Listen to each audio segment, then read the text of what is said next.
اسلام کی تاریخ میں ایک ایسا دور آیا جو عدل، رحم، دیانت اور شجاعت کی روشن مثال بن گیا۔ یہ دور تھا خلفائے راشدین کا، یعنی وہ 4 عظیم خلیفہ جنہوں نے نبی کریم صلی اللہ علیہ وآلہ وسلم کے بعد اسلام کی قیادت سنبھالی۔ یہ وہ ہستیاں تھیں جنہیں اللہ کے رسول نے اپنی زندگی میں ہی جنت کی بشارت دی تھی۔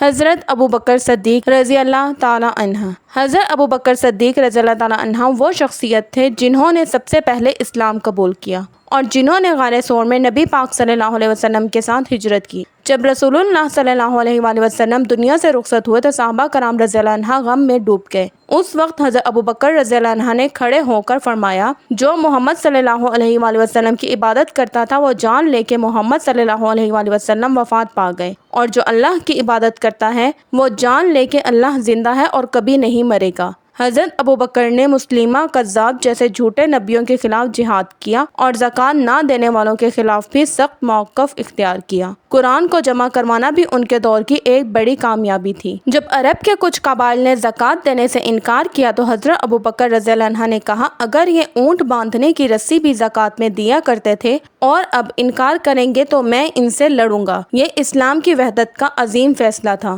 جھوٹے نبیوں کے خلاف کارروائی۔ مسلمہ کذاب، طلحہ اور سجاد جیسے جھوٹے نبیوں کے خلاف لشکر روانہ کیے۔ قرآن کی تدوین۔ جنگ یمامہ میں 70 سے زائد حفاظ کی شہادت کے بعد حضرت عمر کے مشورے پر حضرت ابوبکر رضی اللہ عنہ نے زید بن ثابت کی سربراہی میں قرآن کو ایک مصحف میں جمع کروایا۔ فتوحات میں عراق و شام کی ابتدائی فتوحات۔ خالد بن ولید کی قیادت میں متعدد معرکے کیے۔ اسلام کے دوسرے خلیفہ حضرت عمر بن خطاب رضی اللہ عنہ تھے۔ حضرت عمر رضی اللہ عنہ وہ عظیم رہنما تھے جن کے اسلام لانے پر مسلمانوں کو تقویت ملی۔ ان کے دور خلافت میں اسلام ایک عظیم سلطنت بن گیا۔ ایران، روم، شام، مصر سب علاقوں میں اسلام کا پرچم لہرایا گیا۔ ان کا عدل مشہور تھا۔ ایک رات وہ مدینے کی گلیوں میں گشت کر رہے تھے تو دیکھا کہ ایک عورت اپنے بچوں کو بھوکا سلانے کے لیے خالی ہانڈی چولہے پر رکھے بیٹھی ہے۔ حضرت عمر فوراً بیت المال سے آٹا اور کھانے کا سامان لے کر خود اس کے دروازے پر جا پہنچے۔ حضرت عمر رضی اللہ عنہ نے اپنے دور حکومت میں اسلامی نظام حکومت کی بنیاد رکھی۔ بیت المال کا قیام، عدالتی نظام، قاضی کا تقرر، جیل خانہ اور پولیس کا نظام، ہجری کیلنڈر کا آغاز، نبی کریم صلی اللہ علیہ وسلم کی ہجرت کے واقعے کو اسلامی تاریخ کا آغاز بنایا۔ گورنروں کا حساب، سخت نگرانی، ہر گورنر کی رپورٹ لی جاتی تھی، بدعنوانی پر معزول کر دیتے۔ زمین کی تقسیم نہ کرنا۔ جب عراق و مصر فتح ہوئے تو زمین کو مجاہدین میں تقسیم کرنے کے بجائے عوام کی ملکیت قرار دے دیا تاکہ نسل در نسل فائدہ ہو۔ اسلام کے تیسرے خلیفہ حضرت عثمان غنی رضی اللہ عنہ۔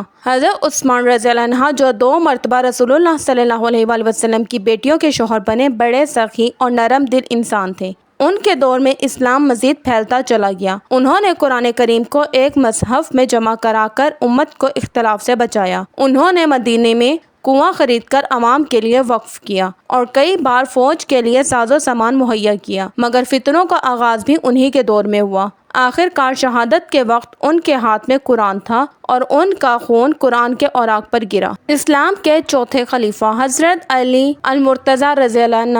حضرت علی رضی اللہ تعالیٰ عنہ شیر خدا، علم و حکمت کے خزانے دار، نبی پاک صلی اللہ علیہ وآلہ وسلم کے چچا زاد بھائی اور داماد تھے۔ ان کا دور بہت مشکل وقت میں آیا جب امت اختلافات کا شکار ہو چکی تھی۔ انہوں نے ہمیشہ عدل کا پرچم بلند رکھا اور فتنہ پرور گروہوں کے خلاف سخت موقف اختیار کیا۔ جنگ جمل اور جنگ صفین جیسے اندوہناک واقعات بھی انہی کے دور میں ہوئے، مگر حضرت علی رضی اللہ عنہ نے ہمیشہ امت کو جوڑنے کی کوشش کی۔ یہ 4 خلفاء، 4 ستارے دین اسلام کے ستون بنے۔ ان کی زندگیاں ہمیں سکھاتی ہیں کہ قیادت صرف اقتدار کا نام نہیں بلکہ خدمت، عدل، قربانی اور تقویٰ کا نام ہے۔ آج اگر ہم ان کی تعلیمات پر عمل کریں تو دنیا دوبارہ امن، عدل اور انصاف کا گہوارہ بن سکتی ہے۔ چاروں خلفاء نے اپنی اپنی جگہ دین اسلام کی بنیاد کو مضبوط کیا۔ ان کے فیصلے آج بھی مسلمانوں کے لیے رہنما اصول ہیں۔ وحدت کا تحفظ، عدل و انصاف، علم کی حفاظت، امت کا مفاد۔ یہ داستان محض ماضی کی تاریخ نہیں بلکہ آج کا سبق ہے۔